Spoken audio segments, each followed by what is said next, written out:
Om Sai Ram. Welcome to yet another fresh episode of Shree Swami Samarth's Biography. Today we shall continue with the pastimes of Sri Guru, Sri Narasimha Saraswati Maharaj. Today we shall uh, learn about devotee Sai Dev. He was an ardent devotee of Sri Guru, and let's hear what leelas Sri Guru did with Sai Dev.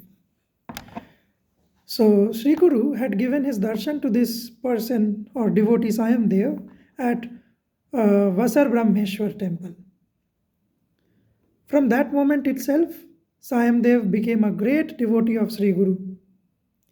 During that time, a Muslim king had called him to the royal court to slay him, but due to the grace of Sri Guru, he started writhing in pain and instead was forced to bid farewell to Sai Dev with full honors.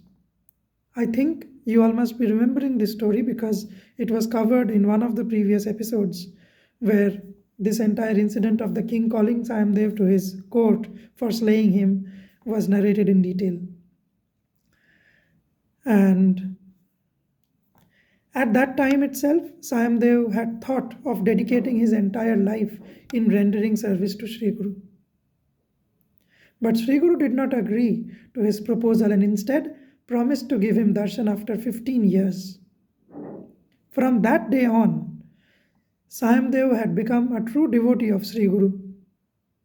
He would worship Sri Guru every day and would anxiously wait for the 15-year wait to end. During those days, he would collect news and listen to the divine plays of Sri Guru and become anxious for his darshan.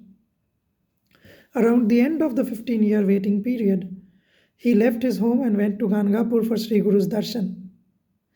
No sooner he got Sri Guru's darshan, he prostrated at the lotus feet of Sri Guru. Seeing his devotion of the highest order, Sri Guru was fully pleased.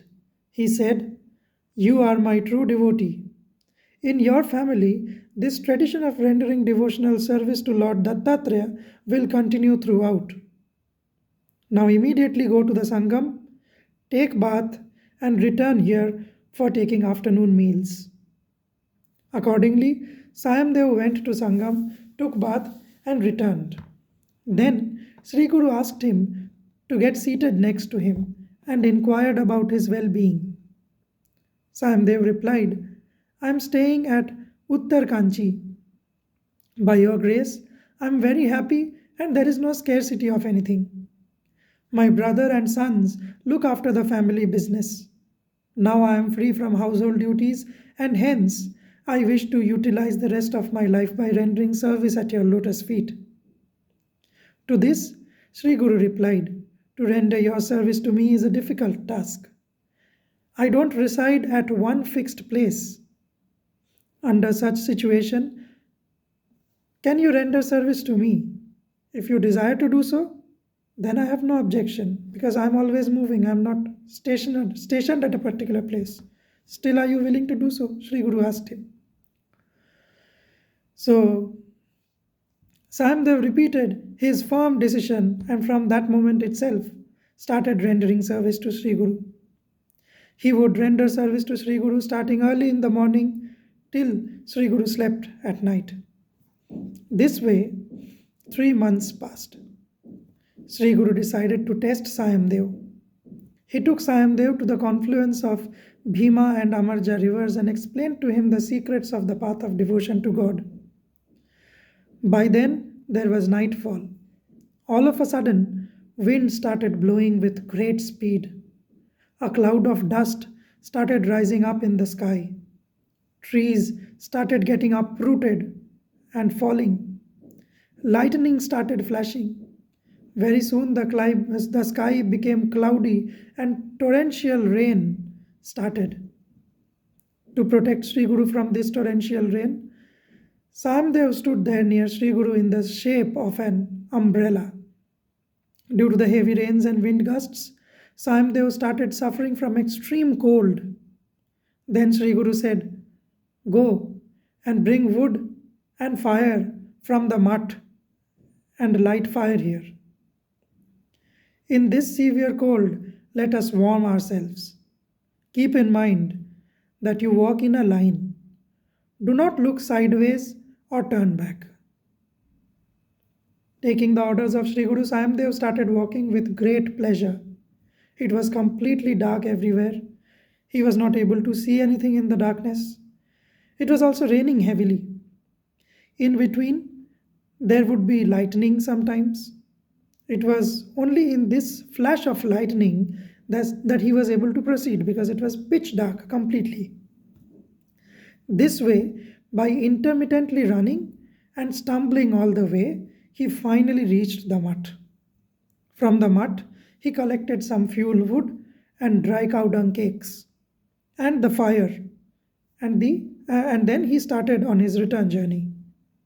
By that time, he remembered Sri Guru's command not to turn back and look, or not to look sideways either. Unfortunately, at the same instant, he also got a strong desire to turn around and have a quick look. It happens, it's natural human tendency. And he did. And when he looked back, he saw a large cobra following him. Fear gripped him, and he took a long jump and looked back again. Once again, he saw that same cobra following him. He started running and went astray in the forest. Then he started praying to Sri Guru. Suddenly, he saw that there was no trace of any heavy rainfall. There was no trace of any uprooted tree or any dirt either. He saw Sri Guru sitting comfortably under that peepal tree at the confluence of the Bhima Amarja rivers. Finally, Sayamdev ran towards the tree and laid himself down at the lotus feet of Sri Guru and paid his obeisance. Sri Guru said, "Why did you look back, disobeying my command?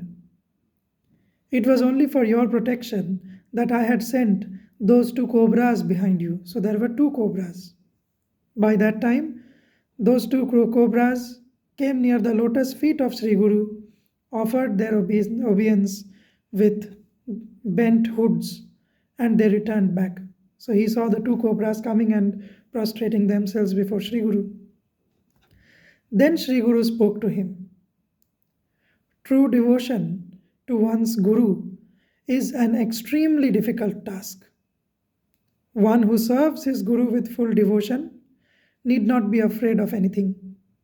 Then Sri Guru narrated a story regarding the extent to which a Guru would test his disciple, and once fully satisfied, then the extent to which a Guru bestows his grace for the welfare of the disciple is manifold. Sri Guru then explained him that this is the way Gurus test their disciples.